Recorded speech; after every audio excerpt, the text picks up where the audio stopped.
कहानी शुरू होती है क्लास 2 में अप्रैल के एक दिन। स्टूडेंट्स आपस में बातें कर रहे थे और नैरेटर ने एक्सप्लेन किया कि एक सिंगल लड़के के अराउंड हीरोइन रेस शुरू होने वाली थी। 3 क्लासमेट्स ने इजुमी को बुलाया स्कूल के बाद कैरियोके चलने के लिए। इजुमी टेंस लुक के साथ सोचने लगा कि ये अचानक इनवाइट क्यों। लड़कों ने एक्साइटेडली चिल्लाया कि सेरेन हाई की लड़कियां भी वहां होंगी। ये लुक्स और फैमिली स्टेटस शो ऑफ करने का परफेक्ट प्लेस था। इजुमी को तुरंत समझ आ गया कि ये एक मिक्सर है और उसने बड़बड़ाया कि वो सब इडियट्स हैं। तीनों कंफ्यूज लग रहे थे, जबकि इजुमी ने अपने बाल पीछे किए, ये सोचते हुए कि अगर वो गया तो सारी लड़कियां उसी के पास आ जाएंगी। उसने साय किया, उन तीनों के लिए बुरा फील करते हुए। कमरे में शांति छा गई जब तक इजुमी ने ऑकवर्डली उनसे कुछ बोलने को ना कहा, वरना ऐसा लग रहा था कि उसने माहौल खराब कर दिया। एक लड़के ने सीधा बोल दिया कि उसने सच में माहौल खराब कर दिया। बाकी लोग आपस में बड़बड़ाने लगे। एक ने सोचा कि अगर उसे एम्बैरस होना था तो उसे ये नहीं बोलना चाहिए था। दूसरा सोचने लगा कि क्या उन्हें इजुमी की ज़रूरत भी है, और तीसरे ने सजेस्ट किया कि किसी ऐसे को ढूंढते हैं जो बात करने में बेहतर हो।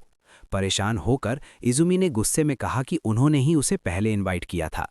नैरेटर ने रिमार्क किया कि एक आदमी को इतना घबराया हुआ देखना बस पैथेटिक था।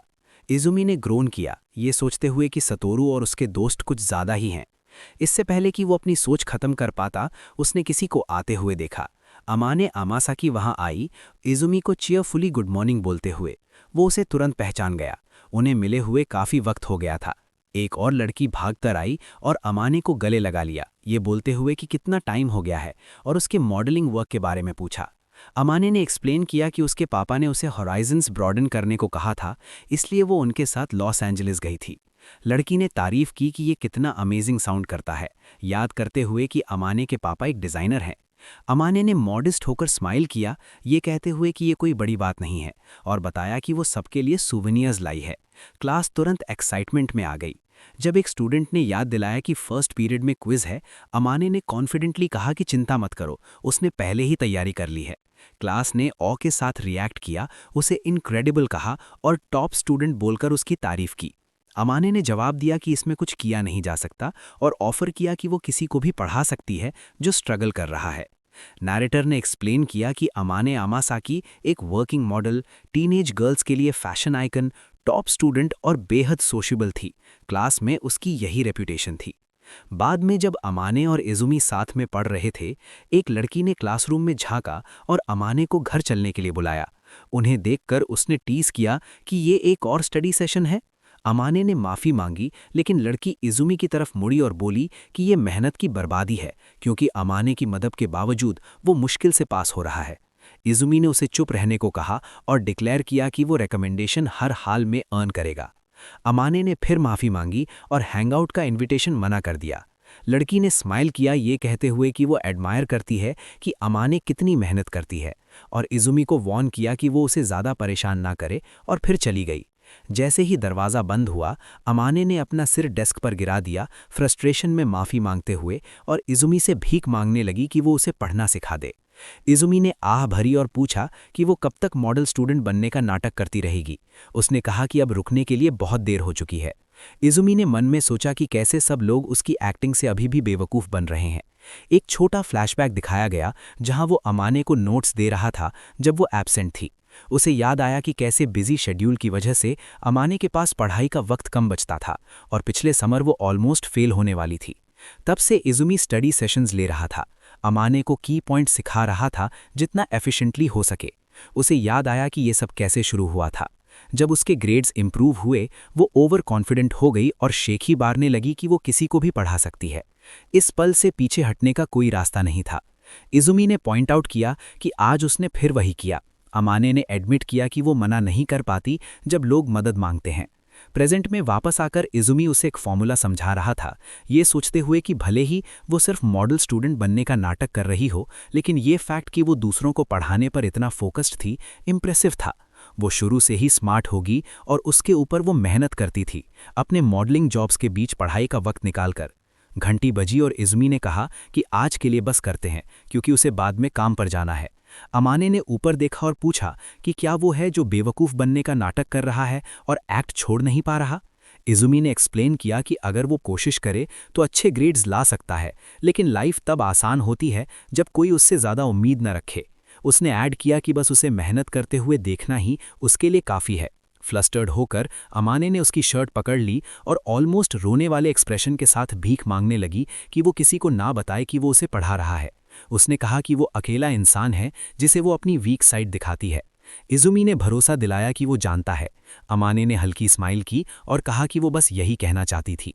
फिर इजुमी क्लासरूम से चला गया। अकेले रहने पर अमाने ने आ भरी और बड़बड़ाई, गुड ग्रीफ, और फिर धीरे से विस्पर किया कि वो उसे पूरी तरह लाइक करती है। अपनी चेयर पर बैठे हुए उसने अपने पैर पटके और सोचा कि वो सिर्फ एक दोस्त के लिए इतना दूर नहीं जाती। शायद ये म्यूचुअल लव था। अगर उनमें से एक कन्फेस कर दे तो वो साथ हो सकते हैं, लेकिन उसने पहले कभी किसी को डेट नहीं किया था और उसे चिंता थी कि ये ऑकवर्ड हो सकता है। फ्रस्ट्रेटेड होकर उसने डेस्क पर हाथ मारा और खुद से कहा कि जल्दबाजी की कोई ज़रूरत नहीं है। वो जानती थी कि वही है जो इजुमी का चार्म सच में देख सकती है। भले ही कोई कंपटीशन ना हो, पर ये सिचुएशन बस बहुत फ्रस्ट्रेशन वाली थी। सीन स्कूल असेंबली में शिफ्ट हुआ जहां स्टूडेंट्स इकट्ठा हुए थे। एक स्पीकर ने वही पुरानी स्पीच दी जिसे ज्यादातर लोगों ने इग्नोर किया जब तक उसने अगले सेगमेंट का अनाउंसमेंट नहीं किया। स्टूडेंट काउंसिल प्रेसिडेंट हाकुआ शुरिगिकु की तरफ से एक शब्द। हाकुआ आगे आई और सबको शांत होने को कहा। खुद को स्टूडेंट काउंसिल प्रेसिडेंट के रूप में इंट्रोड्यूस करते हुए उसने उन्हें याद दिलाया कि स्पोर्ट्स फेस्टिवल अगले महीने होगा। खासकर फर्स्ट ईयर्स के लिए उसने कहा कि अब जब वो स्कूल लाइफ के आदी हो गए हैं, कुछ लोगों ने शायद लापरवाही करनी शुरू कर दी होगी। स्टूडेंट्स आपस में फुसफुसाने लगे।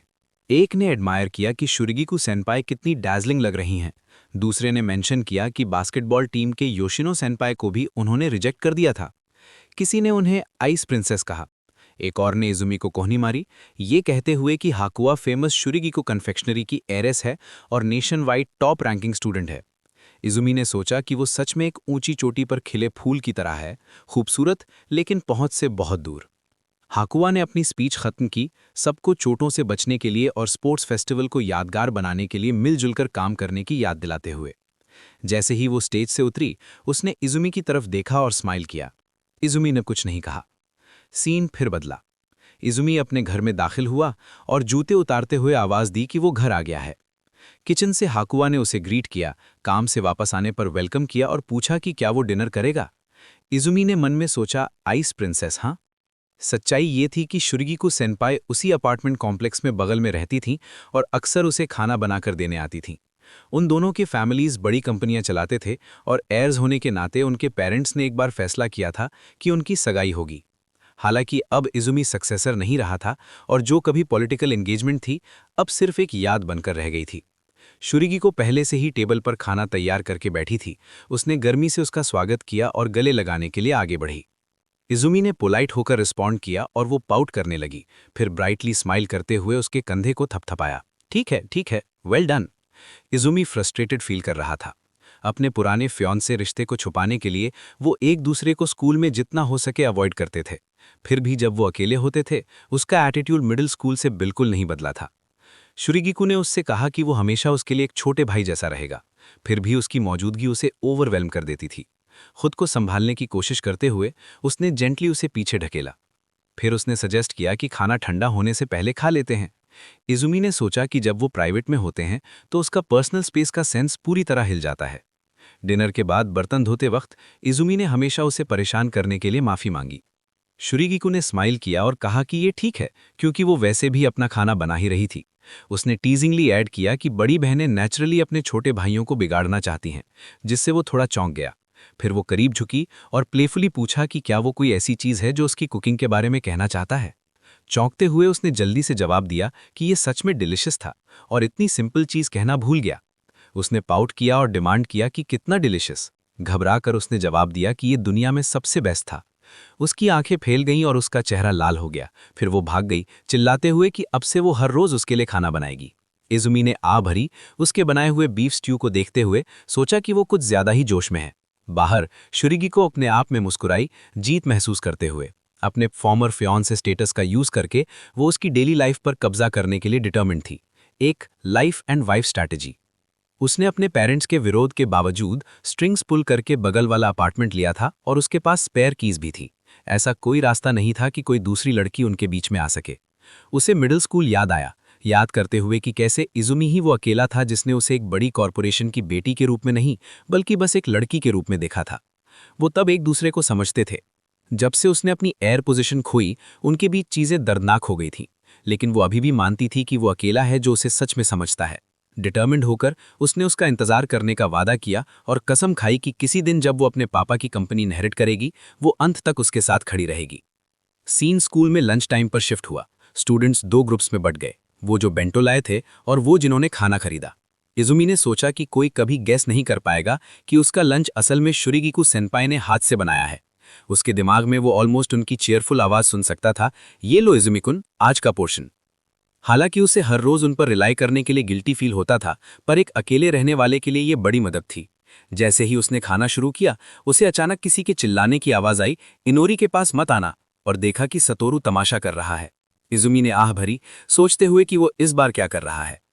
सीन सतोरू पर शिफ्ट हुआ जो घुटनों पर बैठा इजुमी को बुला रहा था। हारू कसुगा ने एक्सप्लेन किया कि कोई अजीब दिखने वाला लड़का इनोरी के पास आने की कोशिश कर रहा था। इनोरी को सेफ देखकर इजुमी ने सतोरू को वापस क्लासरूम में लात मारी, बड़बड़ाते हुए कि शायद ये उसी की गलती थी। उसने पूछा कि वो दोनों सेकेंड ईयर के क्लासरूम में क्या कर रहे हैं। फर्स्ट ईयर्स होने के बावजूद वो पहले से ही फेमस थे। इनोरी प्यारी सी छोटी एंजल जिसे सब प्यार करते थे, और हारू खतरनाक छोटी डेविल जो उसे प्रोटेक्ट करती थी। किस्मत के किसी मोड़ से दोनों उसकी क्लब जूनियर्स थीं। इनोरी ने धीरे से पूछा कि क्या आज क्लब एक्टिविटी है। इजुमी ने जवाब दिया कि वो बस मैसेज कर सकती थी। उसने एक्सप्लेन किया कि वो दोनों फ्री हैं, तो इजुमी मान गया कि आज क्लब डे होगा। इनोरी ने पूछा कि क्या उसने वो किताब पढ़ी जो उसने उस दिन रेकमेंड की थी। इजुमी ने माफी मांगी, एक्सप्लेन करते हुए कि उसने खरीदी तो है, पर अभी तक पढ़ने का मौका नहीं मिला। अचानक हारू उसके सामने आ गई। चौंकते हुए इजुमी ने उसका नाम लिया और हारू ने घूरा, उसे बोलते हुए कि इनोरी के साथ ज्यादा लवी डवी मत होना। छोटी मोटी बातें भी ऑफ लिमिट्स थीं। दोनों लड़कियां चली गईं और हारू ने मुड़कर उसे डैम लीचर कहा। एक दूसरे स्टूडेंट ने झांककर पूछा कि क्या वो लड़ रहे हैं। जब घंटी बजी, सीन लाइब्रेरी प्रेप रूम में शिफ्ट हुआ, जहां सब चुपचाप बैठकर पढ़ रहे थे। इजुमी ने सोचा कि उनकी लिटरेचर अप्रिसिएशन सोसाइटी असल में बस 3 लोग हैं जो पढ़ते हैं और बातें करते हैं। उसे याद आया जब वो अकेला मेंबर बचा था और सीनियर्स के ग्रेजुएट होने के बाद क्लब बंद करने का प्लान बना रहा था। इत्तेफाक से 2 फर्स्ट ईयर्स ने ज्वाइन किया, जिसने उसे इसे जिंदा रखने पर मजबूर कर दिया। प्रेजेंट में इजुमी ने इनोरी को पूरे फोकस के साथ पढ़ते हुए देखा, जबकि उसके बगल वाली लड़की नॉन स्टॉप गेम खेल रही थी। गेमर ने ऊपर देखा और पूछा कि क्या हुआ। इजुमी ने उसे टाल दिया, सोचते हुए कि वो पढ़ने का नाटक भी नहीं करती और सिर्फ इनोरी को प्रोटेक्ट करने के लिए ज्वाइन किया है। अचानक गेमर ने डिक्लेयर किया, मुजरिम छोटी बहन है। इनोरी ने फ्रस्ट्रेशन के साथ रिएक्ट किया और इजुमी जम गया, चुपचाप दुआ करते हुए कि ये सच ना हो। अपनी किताब बंद करते हुए उसने प्रोटेस्ट किया कि वो गलत है। गेमर ने स्मग किया और दावा किया कि उसे स्पॉयलर्स पसंद नहीं है, जबकि इजुमी ने आर्ग्यू किया कि फेक स्पॉयलर्स भी काउंट होते हैं। उसने उसे बिना वजह पैरानॉइड करने के लिए डांटा और सोचा कि क्या उसे पता भी है कि क्लब किस बारे में होना चाहिए। परेशान होकर इजुमी अपनी चेयर उसके करीब खींचकर ले गया। फ्लस्टर्ड होकर उसने हारू का सामना किया, उस पर इल्जाम लगाते हुए कि वो हमेशा उसे दुश्मन की तरह ट्रीट करती है और इनोरी के पास जाने से रोकती है। उसने टीज किया कि शायद वो बस उसका अटेंशन चाहती है। इनोरी चुपचाप साइड से देख रही थी। इजुमी ने हाथ बढ़ाया और हारू की चिन ऊपर की, टीज करते हुए कि वो बस ऑनेस्ट नहीं हो सकती। हारू पूरी तरह ब्लश करने लगी, उसकी अचानक नज़दीकी से घबरा गई। इजुमी पीछे हटा और वॉर्न किया कि अगर वो ऐसे ही एक्ट करती रही तो किसी दिन कोई सच में उस पर जंप कर देगा। गुस्से में हारू ने उस पर एक किताब फेंक कर मारी, चिल्लाते हुए, तुम परवर्ट, मर जाओ। इम्पैक्ट ने उसे गिरा दिया। उठते हुए इजी बड़बड़ाया कि वो एक्सपेक्ट कर रहा था कि तुम कूल बनने की एक्टिंग क्यों कर रहे हो क्रीप, जैसा कमबैक मिलेगा। रियलाइज करते हुए कि वो कुछ ज्यादा ही आगे बढ़ गया। उसने वो गिरा हुआ बुक उठाया और नोटिस किया कि ये वही सेम बुक थी जो वो पढ़ रहा था। हारू खामोशी में उदास बैठी थी। एक दूसरे स्टूडेंट ने कमेंट किया कि ये हारू की गलती थी, टीज करते हुए कि उसने आगे पढ़ लिया था बस उसके साथ सेम पेज पर रहने के लिए, और पॉइंट पूरी तरह मिस कर दिया। उसने स्मर्क किया और कहा कि हारू क्लियरली चाहती थी कि इजी उस पर इतना ध्यान दे। हारू ने प्रोटेस्ट किया, लेकिन उसके ख्याल मिडिल स्कूल में वापस चले गए, उस पंकिश लड़के को याद करते हुए जिस पर उसका क्रश था, बस इसलिए बहक गई क्योंकि वो थोड़ा कूल दिखता था। तब जब उसने टफ बनने की कोशिश की थी, इजुमी बीच में आया, उसे टीज करते हुए कि वो छोटी बिल्लियों को डरा रही है। इस वजह से उसे कुछ लड़कों ने हल्का फुल्का पीट भी दिया था। प्रेजेंट में हारू ने आ भरी, भले ही वो इसे किस्मत कहती थी, उसके सेनपाई को वो बिल्कुल याद नहीं थी और वो सिर्फ इन्हूरी के साथ स्वीट बनता था, जबकि उसे पूरी तरह अलग ट्रीट करता था, हमेशा की तरह। ये गुस्सा दिलाने वाला था। सीन इजी पर शिफ्ट हुआ, जो स्कूल में एंटर कर रहा था, जहां एक लड़की उसके आगे खड़ी थी। किसी ने अमाने को विस्पर किया कि वो वहीं है, और अमाने ने घबराकर जल्दी से मना कर दिया। सीढ़ियों से एक और आवाज ने कहा कि इजुमी हमेशा इसी वक्त यहां से गुजरता है और शायद आज उनमें फाइनली उसे ग्रीट करने की हिम्मत होगी। पास खड़ी हारू बड़बड़ाई कि उसे सेनपाई या ऐसी किसी चीज की परवाह नहीं है, जबकि उसकी फ्रेंड ने टीज किया कि ये शायद बस अकेले में उसे ही बोलने का एक बहाना है। जैसे ही इसामी वहां से गुजरा, 3 लड़कियों ने उसे ग्रीट किया। एक ने कहा गुड मॉर्निंग इजुमिची, दूसरी ने ऐड किया गुड मॉर्निंग इजुमी कुन, और हारू ने फॉलो किया सेनपाई गुड मॉर्निंग। इजुमी ने उनकी तरफ देखा, लेकिन इससे पहले कि वो जवाब दे पाता, एक लड़की अचानक आगे आई और बोल पड़ी, आई लव यू, प्लीज मेरे साथ बाहर चलो। सब जम गए। दूसरी लड़कियां शौक में घूरने लगी जब नैनोनाशी, वो लड़की जिसने कन्फेस किया था, ने इजुमी का हाथ कसकर पकड़ लिया। नैरेटर ने रिमार्क किया कि हीरोइन रेस जीतने का सिर्फ एक ही पक्का तरीका था, सही तरीके से आई लव यू कह पाना। ये पल इजुमी सूजन चैप्टर की शुरुआत थी। बाकी तीनों लड़कियों ने डिसबिलीफ में रिएक्ट किया। हर कोई अपने मन में सोचने लगी कि वो उसे किसी और को नहीं सौंपेंगी। नैरेटर ने कंक्लूड किया कि हीरोइन रेस का नतीजा अभी भी अनजान था। हारी हुई हीरोइंस और वो एक जो कन्फेस करने जितनी बहादुर थी, उनके बीच की लड़ाई बस शुरू ही हुई थी। पिछले चैप्टर का रिकैप हाई स्कूल स्टूडेंट को इंट्रोड्यूस करते हुए शुरू होता है। समरी दिखाती है कि कैसे उसने स्कूल आइडल की पढ़ाई में मदद की, ब्यूटीफुल स्टूडेंट काउंसिल प्रेसिडेंट से अपने लिए खाना बनवाया और अपनी जूनियर द्वारा टीज किया गया। फिर एक दिन उसे एक मिस्टीरियस लड़की से अचानक और अनएक्सपेक्टेड कन्फेशन मिला। लगभग एक हफ्ते पहले एक स्टूडेंट स्कूल हॉलवे में अकेली चल रही थी, एक भारी बॉक्स उठाए हुए, और पछता रही थी कि उसने इसे सीधे अपने घर डिलीवर करने के लिए क्यों नहीं कहा। लड़की अपने नए स्कूल में खोया हुआ महसूस कर रही थी, जहां वो किसी पर भरोसा नहीं कर सकती थी। तब तक एक आवाज ने पूछा कि क्या हुआ। लॉकर्स के सहारे कैजुअली खड़े होकर वो उसे देख रहा था, नोटिस करते हुए कि वो स्ट्रगल कर रही है। फिर वो एक चार्मिंग जेस्चर के साथ पास आया, उसे एक प्यारी बिल्ली, अडोरेबल किटन बुलाया। लड़की स्पीचलेस रह गई, उसका चेहरा टोटल शॉक में जम गया। उसने सोचा शहर के लोग जरूर ऐसे ही एक्ट करते होंगे, और अब उसे समझ आया कि लोग क्यों कहते हैं कि शहर डरावना होता है। जब वो लड़का एग्जैजरेटेड पोजेस बनाता रहा, वो जल्द ही लड़खड़ाया और माफी मांगी, एक्सप्लेन करते हुए कि उसे बस लगा कि वो मुसीबत में दिख रही है। उसके बढ़े हुए हाथ को देखकर लड़की ने कंक्लूड किया कि वो थोड़ा अजीब था, लेकिन खतरनाक नहीं लग रहा था। उसने उसका बैग ले लिया, ये कहते हुए कि एक लड़की को ऐसी चीज नहीं उठानी चाहिए, और पूछा कि क्या चल रहा है। उसने एक्सप्लेन किया कि वो अपनी किताबें लेने और करियर गाइडेंस ऑफिस के सेंसे का जिक्र करते हुए अपने ट्रांसफर पेपर वर्क फाइनलाइज करने आई थी। लड़की हैरान थी, ये सोचते हुए कि उसने उसकी सारी परेशानियां एक मल में हल कर दी। जब वो उसे स्कूल गेट की तरफ इशारा कर रहा था, उसकी आंखें चमक उठी जब उसने उसके डिवाइस पर लटका हुआ एक जाना पहचाना फोन चार्म नोटिस किया। सरप्राइज्ड होकर वो अचानक चार्म के बारे में बोल पड़ी। ये बिल्कुल वैसा ही था जैसा उसके अपने फोन पर लगा था। उसने कमेंट किया कि उसे नहीं लगा था कि किसी और के पास अभी भी ये होगा, क्योंकि ये एक ऐसे कैरेक्टर का था जो सालों पहले पॉपुलर हुआ था। उसने एक्सप्लेन किया कि किसी ने उसे ये खरीद कर दिया था क्योंकि उन्हें ये पसंद था, भले ही उसके दोस्तों ने इसे नहीं पहचाना। एक जेंटल लुक के साथ उसने कहा कि उसे हमेशा से ये पसंद था और तब से संभाल कर रखा है, जिस पर उसने जवाब दिया कि वो समझता है। हल्का सा ब्लश करते हुए लड़के ने उसे थैंक यू कहा, ये कहते हुए कि वो सच में खुश है। लड़की को समझ नहीं आया कि उसने उसे थैंक यू क्यों कहा, लेकिन ढलते सूरज के नीचे उसकी डैज़लिंग स्माइल ने उसके दिल की धड़कन तेज कर दी। जैसे ही 2 मैचिंग चार्म्स दिखाए गए, उसने सोचा कि क्या प्यार में पढ़ना ऐसा ही महसूस होता है। क्लासरूम 2A में क्लास के बाद उस दिन जब उसने उसे कन्फेस किया था, वो डिस्पेयर में अपनी डेस्क पर बैठा था, सोचते हुए कि चीजें ऐसी कैसे हो गई। वो पछता रहा था कि उसने सब कुछ देख लिया और अफवाह फैला दी, जिसका नतीजा ये निकला कि पूरे दिन उसके क्लासमेट्स उसे लगातार टीज करते रहे। भरते हुए लड़का कंप्लेन करता है कि सब लोग ओवर रिएक्ट कर रहे हैं, बस इसलिए कि किसी ने उसे कन्फेस किया है। एक इरिटेटेड एक्सप्रेशन के साथ वो रिमार्क करती है कि जैसा कि एक पॉपुलर लड़के से उम्मीद थी, उसे इसे हैंडल करना आता है, लेकिन सोचती है कि वो इतना चिढ़ा हुआ क्यों दिख रहा है। वो उसे सामना करती है कहते हुए, वो बिल्कुल ऐसा नहीं लग रहा जिसे इस सिचुएशन से कोई फर्क नहीं पड़ता। लड़की फिर आ भरती है और सजेस्ट करती है कि शायद वो इतना भी परेशान नहीं है।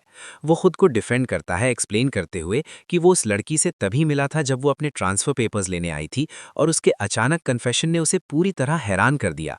एक टीजिंग लुक के साथ वो पूछती है कि क्या उसने तुरंत उसके साथ फ्लर्ट नहीं किया, कुछ ऐसा कहते हुए कि कितनी क्यूट बिल्ली है। हाँ, पूरी तरह हैरान और घबराहट में पसीना छोड़ते हुए लड़का उसके इल्ज़ाम से स्पीचलेस रह जाता है।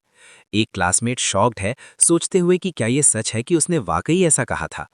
वो परवाह ना करने का नाटक करती है, कहती है कि उसे फर्क नहीं पड़ता कि वो किसे डेट करता है और उसे अपनी नई ट्रांसफर स्टूडेंट के साथ खुश रहने को कहती है। वो एक्सप्लेन करने की कोशिश करता है कि सिर्फ इसलिए कि वो क्यूट है, इसका मतलब ये नहीं कि वो उसका कन्फेशन तुरंत एक्सेप्ट कर लेगा। सरप्राइज्ड होकर वो एक्सक्लेम करती है कि ये बिल्कुल वैसे ही काम करता है, उसे हक्का बक्का छोड़ देते हुए। लड़का आर्ग्यू करने की कोशिश करता है कि डेटिंग का मतलब पहले एक दूसरे को जानना होता है, लेकिन वो उसे बीच में ही रोक देती है, रोमांस के बारे में उसके नजरिए को ओल्ड फैशन बताते हुए। वो चिढ़ जाता है, जवाब नहीं दे पाता, बड़बड़ाते हुए कि वो हमेशा टीजिंग बातें करती रहती है और अब ये।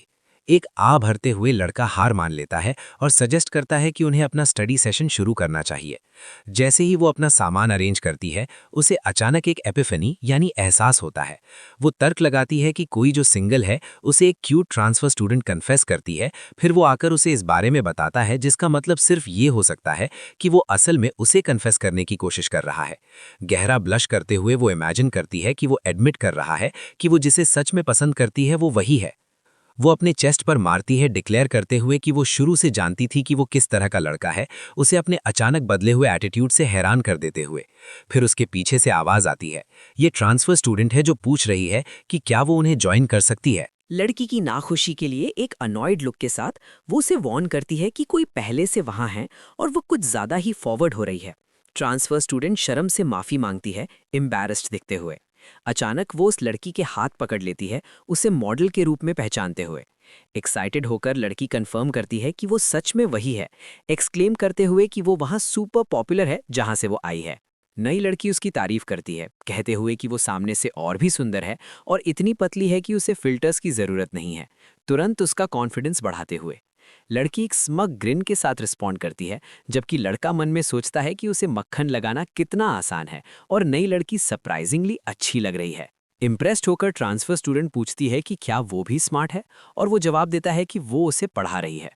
ओवरवेल्म्ड होकर लड़का वहां से निकलने की कोशिश करता है, माफी मांगते हुए और सजेस्ट करते हैं कि वो कल कंटिन्यू करेंगे। ट्रांसफर स्टूडेंट पूछती है कि क्या वो उनका स्टडी सेशन ज्वाइन कर सकती है, लड़की को विजिबली शॉक्ड छोड़ते हुए। वो एक्सप्लेन करती है कि उसके नए स्कूल में लेसन ज़्यादा एडवांस्ड हैं और पूछती है कि क्या ये कोई परेशानी होगी।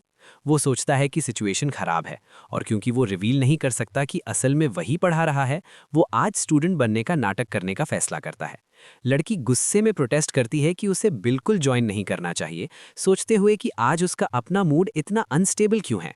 उसका अगला इशारा कि स्टडी सेशन शायद इनअप्रोप्रिएट हो सकता है, उसे पूरी तरह दंग कर देता है। लड़का पास झुकता है और विस्पर करता है, सीरियसली पूछते हुए कि उसे क्या हो गया है और उसे क्या लगता है कि अगर वो ऐसा करती रही तो क्या होगा। ट्रांसफर गर्ल की तरफ मुड़ते हुए वो उसे एडवाइस करती है कि कुछ भी ट्राई करने से पहले ये श्योर कर ले कि वो भी वैसा ही फील करता है। वो घबराहट में अग्री करता है कि वो सही कह रही है, लेकिन लड़की उसे क्रूअल होने और किसी को मिसलीड करने के लिए डांट देती है। फिर वो ईगरली डिमांड करती है कि वो अभी चीज़ों को क्लियर करें, पूछते हुए कि वो असल में किसे पसंद करता है। वो जवाब देता है कि ऐसा कोई नहीं है जिसे वो सच में पसंद करता है, ये कहते हुए कि सिर्फ डेटिंग के लिए डेट करना गलत है। वो डिसबिलीफ में चिल्लाती है, पूछते हुए क्यों। पूरी तरह कंफ्यूज्ड वो पूछता है कि अचानक उसे क्या हो गया है। शॉक में वो कहती है कि वो जरूर मजाक कर रहा होगा। रियलिटी उसे हिट करती है जैसे ही पैनिक शुरू होता है। ये रियलाइज करते हुए कि वो उसे रोमांटिकली पसंद नहीं करता, वो उन स्टडी मोड्स पर सवाल उठाती है जो उसने उसे दिए थे, कंक्लूड करते हुए कि वो सिर्फ दयालु बन रहा था। लड़की को यकीन नहीं होता कि कोई बिना रोमांटिक इंटेंट के ये सब करेगा। उसे याद आता है जब उसने कहा था कि वो उसकी कमजोरी जानता है और रियलाइज करती है कि उसका मतलब लिटरली वही था। जैसे उसकी आत्मा शरीर छोड़ रही हो, वो एक अजीब और पागलपन भरे तरीके से हंसने लगती है, जिससे ट्रांसफर स्टूडेंट पूछने पर मजबूर हो जाती है कि क्या वो ठीक है। सीन से बेअसर नई लड़की करीब आती है और उससे लेसन का एक हिस्सा एक्सप्लेन करने को कहती है। वो इक्वेशन डेमोन्स्ट्रेट करना शुरू करता है, ये कहते हुए कि रीअरेंज करने के बाद इसे समझना आसान है। पहली लड़की डेस्परेटली कॉन्फर्मेशन मांगती है, जबकि ट्रांसफर स्टूडेंट एनर्जी से भरी हुई पहले ही दूसरा सवाल पूछ रही है। घूमती हुई आंखों के साथ वो मुश्किल से हकलाते हुए कहती है कि वो फॉर्मूला यूज कर सकते हैं जो उसने उससे पहले सीखा था। लड़का चिंता करता है कि क्या वो ये नाटक जारी रख पाएंगे, क्योंकि वो सच में हिली हुई लग रही है। लेकिन तभी उसे उसकी नोटबुक में कुछ नोटिस होता है। वो रियलाइज करता है कि इसमें ज़्यादा एडवांस्ड प्रॉब्लम्स पहले से सॉल्व्ड हैं, जिससे उसे शक होता है कि वो जितना दिखावा कर रही है उससे कहीं ज़्यादा जानती है। लड़की एक सटल नोइंग स्माइल के साथ उसकी तरफ देखती है। घबराहट में पसीना बहाते हुए वो सच समझ जाता है। वो शुरू से अनजान बनने का नाटक कर रही थी। सिचुएशन पूरी तरह केओस में बदल जाती है जब ट्रांसफर स्टूडेंट उससे सीखने का नाटक करते हुए उसकी नोटबुक में एक गलती पॉइंट आउट करती है। वो इसे ठीक करने के लिए डेस्क पर झुकती है। वो अपना हाथ उसके हाथ के नीचे स्लाइड करता है, अपने नोट्स में कुछ ढूंढने का नाटक करते हुए। वो पैनिक करता है कि वो कितनी खतरनाक हद तक करीब है।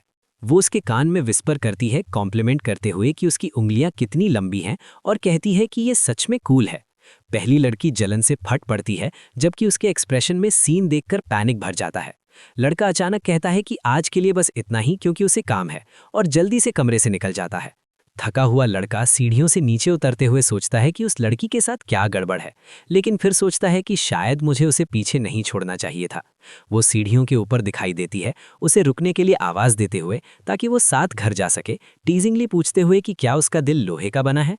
वो रियलाइज करता है कि आज ही वो सच में समझ पाया कि वो उसकी कल्पना से कहीं ज़्यादा कॉम्प्लिकेटेड है, दबी आवाज़ में खुद को कोसते हुए। लड़का शांत होने की कोशिश करता है जब वो पूछती है कि क्या हुआ।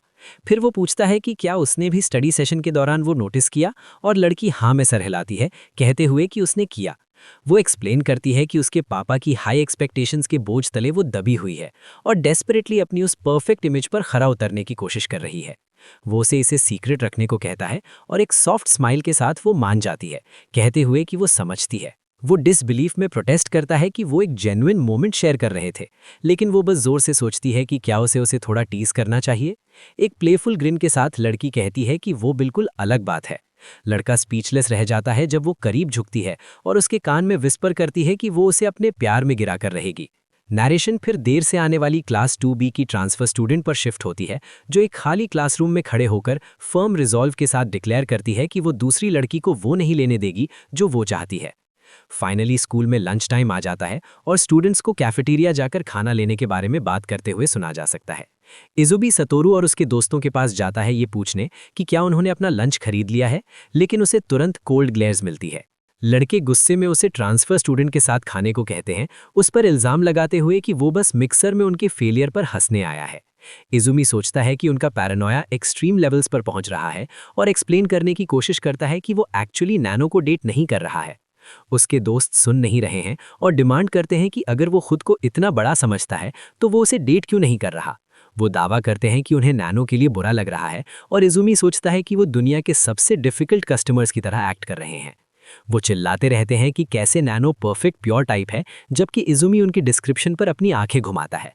वो आखिरकार हार मान लेता है और अकेले खाने का फैसला करता है, जबकि वो उसे फ्लेक प्लेबॉय होने के लिए इंसल्ट्स चिल्लाते हैं। तीसरा चैप्टर आइस प्रिंसेस के खिलाफ शोडाउन के साथ शुरू होता है, जब इजुमी और नैनो स्कूल की एक शांत बेंच पर साथ बैठते हैं। नैनो पूछती है कि क्या आमतौर पर ऐसे दिन होते हैं जब वो लंच बॉक्स नहीं लाता, और इजुमी कंफर्म करता है कि आज बस उन रेयर टाइम्स में से एक था। वो मन में सोचता है कि कैसे वो बार बार उससे टकरा रही है। इजुमी नैनो से पूछता है कि क्या वो हमेशा बेंटो लाती है, और वो बताती है कि उसकी मम्मी रोज उसके लिए बनाती है। इजुमी चिंता करने लगता है क्योंकि ये पहली बार है जब शुरीगिको उसके लिए लंच नहीं लाई, और उसे उसकी काइंडनेस को ग्रांटेड लेने के लिए बुरा लगता है। इजुमी पॉइंट आउट करता है कि क्लास के कुछ लड़के कह रहे हैं कि वो प्योर टाइप है। नैनो हंसती है और कहती है कि वो उसे ब्लश करा रहा है, लेकिन वो उसे कहता है कि उसे बस नाटक करना बंद कर देना चाहिए। इजुमी मेंशन करता है कि भले ही वो बाकी सबके सामने प्योर गर्ल की तरह एक्ट करे, लेकिन जो वर्जन उसे देखने को मिलता है वो उसका लिटिल डेविल साइड है। नैनो उसे टीज करती है ये पूछते हुए कि क्या उसे सच में लगता है कि उसकी ऐसी अजीब टू साइडेड पर्सनैलिटी है। फिर विंक करती है और ऐड करती है कि वो चाहे जो हो उसे हमेशा प्यार करेगी। इजुमी एक कॉन्फिडेंट पोज बनाता है और रिमार्क करता है कि उस जैसी वंडरफुल लड़की से ऐसा कुछ सुनकर उसे बिल्कुल बुरा नहीं लग रहा है। इजुमी कन्विंस्ड है कि उसका फ्लॉलेस पेबैक एक्चुअली काम कर रहा है, क्योंकि नैनो वहां ब्लश करते हुए खड़ी है और पूरी तरह ओवरवेल्म्ड लग रही है। वो अचानक कुछ नोटिस करता है जो उसका ध्यान खींचते हैं। नैनो उसकी आंखों में देखती है और कन्फेस करती है कि वो ये सब इसलिए कर रही है क्योंकि वो उसे सच में पसंद करती है और उसे ये सोचने पर मजबूर करने के लिए मेहनत कर रही है कि वो एक वंडरफुल इंसान है। इजुमी कॉट ऑफ गार्ड हो जाता है और घबरा जाता है जैसे ही वो उसे एक सेकंड के लिए भी अपना गार्ड रिलैक्स करने के लिए टीज करती है। अमाने अचानक रूफटॉप एंट्रेंस पर हाथ में एक बैग लिए दिखाई देती है, क्लेम करती हुई कि ये टोटल कोइंसिडेंस है। वो इजुमी को वहां पाकर सरप्राइज होने का नाटक करती है और कहती है कि वो बस इत्तेफाक से ऊपर आ गई थी। जबकि नैनो और अमाने की नजरें मिलती हैं, अमाने और नैनो के बीच टेंशन इतनी थिक हो जाती है कि हवा में प्रैक्टिकली इलेक्ट्रिसिटी क्रैकल करने लगती है जब वो अपना साइलेंट स्टीयरिंग कॉन्टेस्ट जारी रखते हैं। अमाने एक पल के लिए टेंशन को इग्नोर करती है और इजुमी के करीब खिसक जाती है, सजेस्ट करते हुए कि उन सबको साथ में खाना चाहिए। इजुमी उससे एक अजीब और भारी प्रेशर महसूस करता है और सोचता है कि अब उसे क्या करना चाहिए। नैनो देखती है और अमाने से पूछती है कि क्या वो सच में इतनी दूर बस इजुमी का पीछा करने आई है। सवाल इतना डायरेक्ट होता है कि अमाने पूरी तरह अपना कंट्रोल खो देती है और टोटल शॉक में अपना दूध मिल्क थूक देती है। अमाने फ्रैंटिकली अपने हाथ हिलाती है और क्लेम करती है कि ये बस एक सुपर कोइंसिडेंस है, जबकि इजुमी उसे शांत होने को कहता है और सजेस्ट करता है कि उसे पहले अपना चेहरा साफ कर लेना चाहिए। अचानक एक आवाज़ कमेंट करती है कि सीन कितना लाइवली है। जैसे ही स्टूडेंट काउंसिल प्रेसिडेंट शिरीगुकू अपना ड्रामेटिक एंट्रेंस करती है, जहां हवा उसके बालों से होकर गुजर रही है। अमाने पूरी तरह स्टंट दिखती है और रुमाल से अपना चेहरा छुपाती है, ये सोचते हुए कि स्टूडेंट काउंसिल प्रेसिडेंट ठीक वहीं क्यों खड़ी है। शिरीगुकू इजुमी को गर्मी से ग्रीट करती है और उसे माफ़ी ऑफर करती है, जो आसपास के स्टूडेंट्स को टोटल शॉक में छोड़ देता है। वो यकीन नहीं कर पाते कि लेजेंडरी आइस प्रिंसेस असल में मुस्कुरा रही है और सोचते हैं कि आखिर इजुमी उसका लगता क्या है। अमाने आगे झुकती है और इजुमी को विस्पर करती है, ये पूछते हुए कि क्या वो सच में प्रेसिडेंट को पर्सनली जानता है। इजुमी पसीने छोड़ने लगता है और कोई जवाब सोचने में स्ट्रगल करता है। इजुमी इसलिए पसीने छोड़ने लगता है क्योंकि उसे लगता है कि इस रफ्तार से उनका रिश्ता डेफिनेटली एक्सपोज हो जाएगा। वो चिंता करता है कि इसे समझाना कितना मुश्किल है और सोचता है कि क्या हकुआ सच में सबके सामने इस तरह उससे बात करने में ओके है। अचानक हकुआ ठीक बेंच पर बैठे ग्रुप के सामने खड़ी हो जाती है और इजुमी की तरफ इशारा करते हुए सबको अनाउंस करती है कि वो असल में उसका फियांसे है। ये खबर बम की तरह गिरती है जैसे ही अमाने और नैनो टोटल शॉक में चिल्लाती हैं कि उसका फियांसे है। इजुमी पैनिक करता है और अपनी बड़ी बहन को पुकारता है, जिस वजह से बाकी दोनों कन्फ्यूजन में और भी जोर से चिल्लाती हैं कि वो रिलेटेड हैं। हकुआ बिल्कुल शांत रहती है और अपना हाथ उठाती है, खुद को स्टूडेंट काउंसिल प्रेसिडेंट शिरीगुकू के रूप में इंट्रोड्यूस करने के लिए उस नई लड़की को। हकुआ एक खौफनाक एक्सप्रेशन के साथ आगे झुकती है और मेंशन करती है कि अपनी फैमिली की एयर और स्कूल प्रेसिडेंट होने के नाते ऐसा लगता है कि उसके फियांसे को हाल ही में ट्रांसफर स्टूडेंट से काफ़ी देखभाल मिल रही है। इजुमी को लगता है कि सिचुएशन बेहद ऑकवर्ड हो गई है, जबकि हकुआ खिखिलाती है, गिगल्स, और एडमिट करती है कि वो शायद थोड़ा बहक गई थी। वो सोचती है कि पक्का ये सब कहने के बाद वो नई लड़की फाइनली समझ जाएगी कि उनके सोशल स्टेटस में कितना बड़ा फर्क है। डरने के बजाय नैनो पूरी तरह फायर्ड अप हो जाती है और चिल्लाती है कि रुकावटों वाला प्यार ही उसे असली जोश देता है। नैनो इजुमी को डांटती है कि उसने पहले क्यों नहीं बताया कि उसकी फियांसे है, लेकिन वो सफाई देने की कोशिश करता है कि वो टेक्निकली बस उसकी एक्स फियांसे है। नैनो जल्दी से डिसाइड कर लेती है कि अगर एंगेजमेंट खत्म हो चुकी है तो उसके लिए बिल्कुल कोई प्रॉब्लम नहीं है। हकुआ अपनी राइवल को घूरती है, रियलाइज करते हुए कि ये रूमर ट्रांसफर स्टूडेंट उससे कहीं ज़्यादा ताकतवर है जितना उसने शुरू में सोचा था। जैसे ही नैनो चकराए हुए इजुमी को हिलाते हुए डिमांड करती है कि वो अपने रिश्तों का सच बताए, हकुआ मानती है कि उसे पहले ही दिन उम्मीद से कहीं ज़्यादा टफ अपोनेंट मिल गई है। अपनी आंखों में एक डिटर्मिन्ड लुक के साथ हकुआ फैसला करती है कि उसे एक स्पेशल मूव यूज़ करना ही होगा जो वो अब तक इस्तेमाल नहीं करना चाहती थी। वो सीधी खड़ी होती है रूफटॉप पर और एक छोटा बैग हवा में उठाती है, एक बहुत ही सीरियस और ड्रामेटिक अंदाज के साथ। वो बैग कंफ्यूज्ड इजुमी को पकड़ाती है और उसे बताती है कि वो गलती से इसे आज सुबह भूल गया था, भले ही उसे ठीक से याद नहीं आ रहा कि उसने ऐसा किया था। हकुआ मन ही मन रिवील करती है कि उसने जानबूझकर उसका लंच आज सुबह अपने पास रख लिया था ताकि वो ये स्पेसिफिक मोमेंट क्रिएट कर सके। वो अपने सुपीरियर स्किल्स दिखाने के लिए तैयार होती है, बेंटो बॉक्स खोलकर और खाने का एक टुकड़ा उठाकर। पूरा ग्रुप शांत रहता है और शॉक में देखता है जैसे ही हकुआ अचानक झटके से आगे बढ़ती है, इजुमी को खिलाने के लिए अपनी चॉपस्टिक्स उठाती है, ठीक उसके दूसरे एडमायरर्स के सामने। सीन को सिंपल स्टिक फिगर्स द्वारा इलस्ट्रेट किया गया है, जब स्टूडेंट काउंसिल प्रेसिडेंट हिम्मत जुटाने की कोशिश करती है ताकि वो दिखा सके कि उसमें और उसकी राइवल में क्या फ़र्क है, जबकि इजुमी बहुत ही कंफ्यूज्ड एक्सप्रेशन के साथ देख रहा है।